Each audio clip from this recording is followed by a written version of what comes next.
Hello, welcome to the Craig's Motel. My name's Conan. In today's 101 video, we're going to be looking at all of the tools that are available to you when chopping samples in the MPC Standalone. Let's jump in.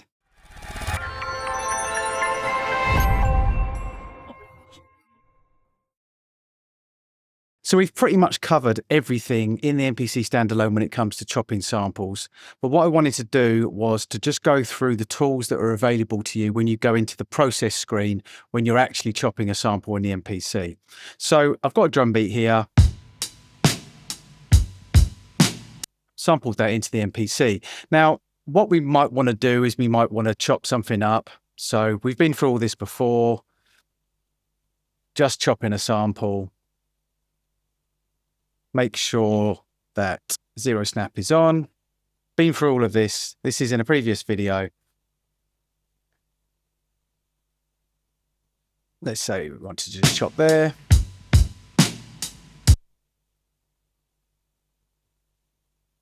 Okay, so we've got ourselves a little loop.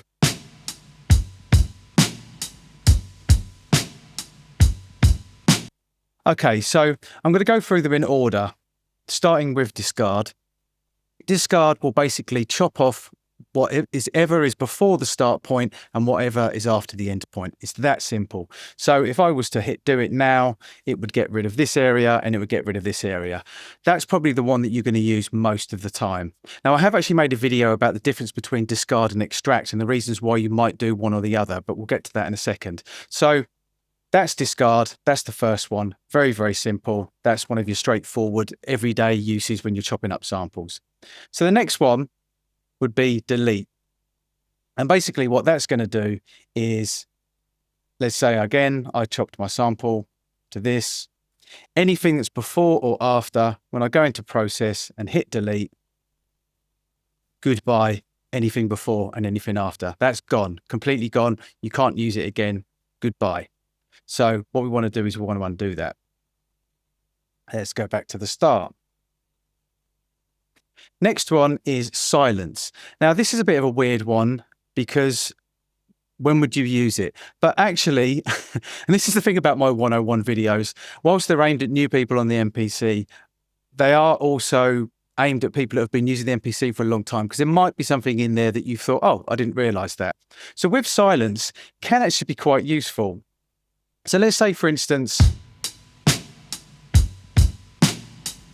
I didn't want that hi-hat in there at all, but I don't want to affect the length of the actual sample. So what I can do is I can just zoom in to that hi-hat, just take it back a little bit.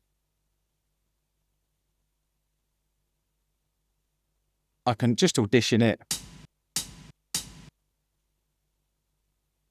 Let's just, oh, sorry, I'm still on start, that's why. Okay, let's just audition. Okay, so what I can do with silence now is it basically gets rid of that part of the sample. So if I audition now,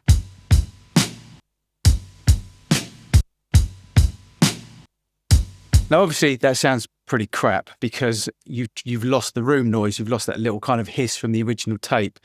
But there are situations when that could be really, really useful. So just bear that in mind. You would think to yourself, it's not really something that you're going to use very often, but it can actually be really, really useful. So the next one after silence is extract. Now I've made a video about the difference between discard and extract. Extract is actually one that I do use quite a lot. And what that basically is we're going to keep the original sample completely intact. But let's say, for instance, I just want to take out a particular part. Let's just zoom in on that. I just wanted this snare sample. With with extract rather, you can extract that snare drum, give it a new name. Let's say, for instance, we called that snare. Now, when I extract, I'm going to have the original sample untouched, still there for me to play around with if I need to, or I need to extract more stuff. But now I do actually have that snare as well. So you can see that can be used quite a lot. The reason why I tend to use extract is because in my project folder, I like to keep the original sample completely untouched in case for some reason I ever need to go back and take other parts out of it or adjust it, etc. So that is another really useful process that we can use. I think it's going to allow me to undo that. Right, so the next one after extract is normalize. Now, again, I've made a video on this one, and this one's quite self-explanatory. Basically, what it's going to do is normalize the sample. It will take, I'm not going to go into too much detail because I've actually made a video about it, but it will take the loudest point in that entire sample and bring that up to 0 dB. It will bring everything else around it up relatively, but it won't bring everything up to 0 dB. The only way that you're going to do that is to use a clipper or a limiter, etc. So normalize will basically bring up the loudest peak to 0 dB and everything else around it, including the noise floor, up with it as well relatively, but not everything up to 0 dB. So again, that's a useful thing to do. Some people swear by normalize and use normalize on every single sample. Some people don't touch it at all. There is no right or wrong, and don't let anybody else tell you that there is a right or wrong on that one. So we'll undo that. We don't need to normalize that for now. Next one, reverse. Again, completely self-explanatory. But you can actually have some fun with it. You can, for instance, what I could do is take this snare drum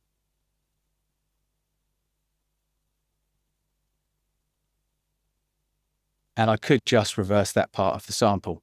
So what's going to happen then is when I play it back,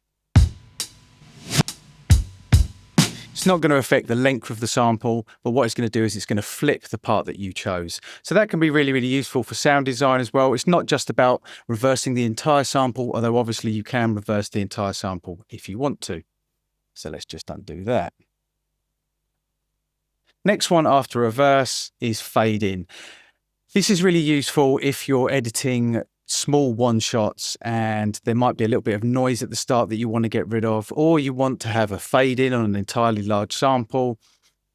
There's many different reasons why you might want to use it, but basically you choose the area that you want to fade in. So if I want that area to be the fade in and I want the rest of the sample to be unaffected, I would choose that, hit process, hit fade in, and now that will fade in that part of the sample. Obviously that sounds rubbish, but you can see where that could also be useful.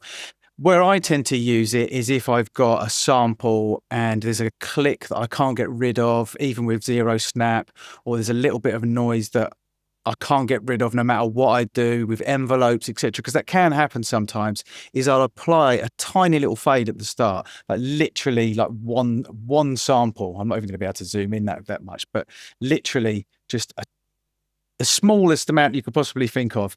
But it will actually apply a fade and it will actually get rid of that tiny little pop. So that's also useful for the next one as well, which is fade out.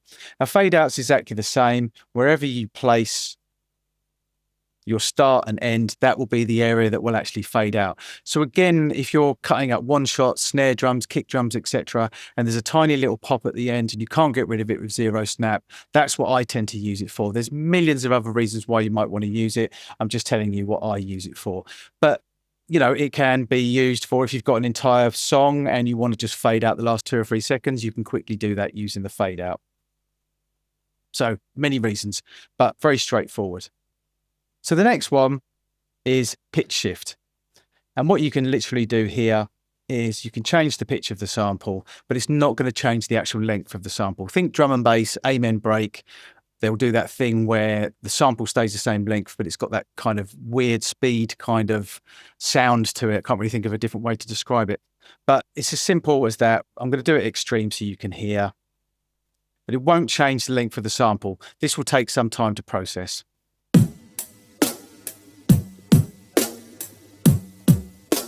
So it kind of adds that granular kind of sound that you get with drum and bass and speed garage.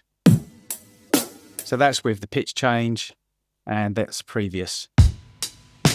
So that can be really useful. What I would use that for instance, is if I want to change the tuning of a sample. Like say I've got a brass sample that I want to put over, layer over the top of another sample from a different track, but I want to get it in tune. So you can use pitch shift. Now, there are other ways that you can change the pitch, etc., without changing the length for the MPC, but that's just a really, really quick way of doing it. Really, really handy if you just want to quickly change things. And it's great for like that whole drum and bass speed garage type sort of thing. So next one after that, actually, I just want to take that back to 0. It's just one of those things that I do. And then moving on, Timestretch. Now, again, Timestretch is something that is used a lot in things like drum and bass, etc. But there's a million different ways that you'd want to use it. And basically, when it will take the tempo of the sample and change it to the tempo that you choose. But this time, it won't change the pitch. It will just change the length. Time stretching and pitch shifting is a complete video in itself, but this is just a quick way of doing it in the MPC. Now, obviously, and I've explained this in other videos, I've actually made a 101 video about it. You need to have the BPM right. It's helpful if your samples are chopped into, 1 bar of 4 beats or 2 bars or 4 bars, etc., because the MPC is going to be able to identify the BPM a lot easier. So if you need to know how to identify the BPM on your samples, please watch that video. And there's a ton of other videos on it as well. But basically, let's say at the moment it's saying it's 69.17. I'll take your word for it, Mr. MPC. And I want to change it to, let's do something extreme. I want to change it to 110. This is going to take a bit of a time to process as well. That's pretty quick.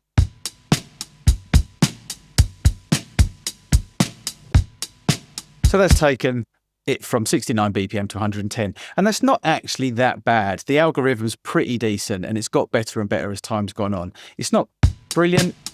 I can still hear some artifacts in there, but it's usable. And if nobody knew that it was originally 69 BPM, they're not going to be really listening out for it. So you could get away with it. So that's a quick way of changing the speed of your samples if you want to do that. What I have noticed is quite often afterwards, the MPC will have a very weird idea of what the actual BPM is after you've sped it up. Obviously, 43.46 is completely wrong. So you could detect again, and now it's going to come up at 110.3. So that's pretty close enough. So that's a really, really useful way of time stretching really, really quickly without going into too many menus, etc. So the next one after time stretch is gain change. That's pretty straightforward as well. It's not the same as normalize. What it's going to do is it's going to change the gain completely of the sample. So if you've got anything that will then go over 0 dB, you're going to be clipping, but you can get some nice effects from it. Let's just push it so it's totally clipped. So now you're going to see we have got a little bit of clipping going on.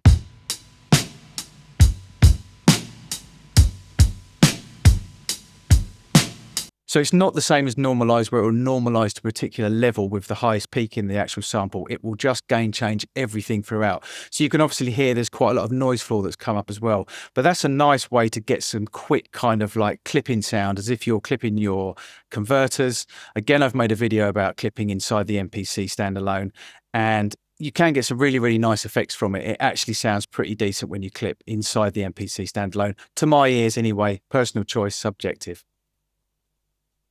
So the next one after gain change, I have to take it back to 0. I can't, it just drives me nuts otherwise, is copy. And that is pretty self-explanatory. You can literally copy the sample to a new sample, change the name of it. Obviously it does it by default to a number, but you can do it any way you want to do it.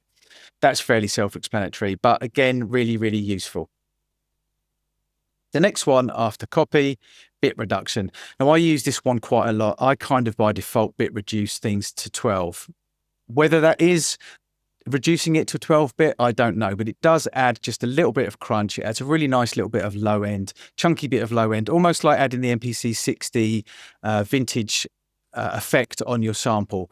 So I tend to do that by default, to be honest with you, but it's very subtle when you do it to 12. You can go all the way down and do it something like that. So it's good for sound design. That would be good on some bass lines and some lead sounds and stuff. Doesn't sound great on that drum beat, obviously. But it's really, really useful. Do you know one thing that's starting to worry me? When you double tap stop on your MPC, it stops the audio. It's starting to not work, which is making me think that perhaps my stop button is starting to die on my MPC 1, which is a little bit worrying considering its age. And considering what I used to put my legacy MPCs through and they didn't die. So that's a little bit worrying, but what can you do? Anyway, that's a different video in itself. So after bit reduction, I'm going to have to put that back to 12. We've got stereo, mono, and basically what this is doing is it's taking your stereo sample and you can make a sample which just has the left side of the sample. You can sum, which is the left and the right just summed into one mono sample, or you can make a mono sample just out of the right-hand side. That's really, really useful. I don't know if you have, no, you don't. It literally is a way of turning your stereo sample into a mono sample, and you've got 3 different options to do it. Now, I quite often sum to mono with a lot of my sounds because it just gets rid of the side information. It saves on space as well because basically it's half the amount of space. And with drums, most of the time it's going to be front and center anyway. So that's, again, something that I tend to do in my kind of retro lo-fi workflow. But, you know, it's going to entirely depend on what you do in your sampler and what you're aiming for, what your goals are, but really, really useful. And that is basically it, because after that is stems, and that's another video in itself. And that's all we've got. So there you have it, a 101 on all of the tools that you have at your disposal when you are chopping samples in the MPC Standalone. And I hope that there was something there for you guys that have been using MPCs for a long time. I never ever thought of using that silence thing, and that could actually be quite useful.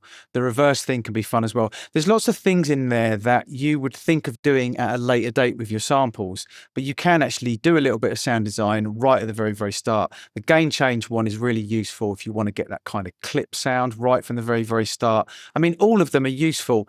And the reason why I kind of wanted to highlight this is because a lot of people, they tend to chop their samples, just use discard or just use extract, and they don't even bother with any of the other things in there. Maybe normalize, that's another one that gets used quite a lot. But there is actually quite a lot at your disposal to modify, to sound design your samples before you even start getting into adding them to tracks, adding them to programs, etc. So just do bear that in mind. There's so much in this MPC. There's so many things in the MPC Standalone that you can utilize, that you can use to make your sound better, or make or push it towards the goal that you're going into, that a lot of us just ignore because we get into habits. We get into workflow habits. Oh, I just use discard, don't use extract. No, I don't use normalize.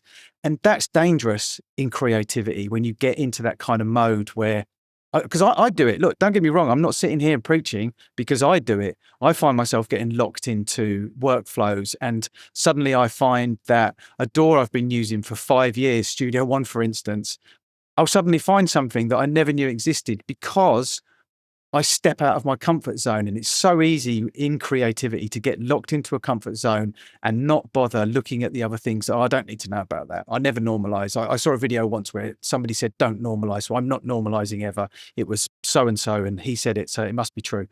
And when you get locked into that, it's bad for creativity. So sometimes step out of your comfort zone, reverse a sample, add some silence, gain change it so it clips to death. You know, those things could be fun. They could be happy accidents, and it can be a different path to creativity. So thanks for watching. This is the Quakes Motel. My name's Conan. Till next time.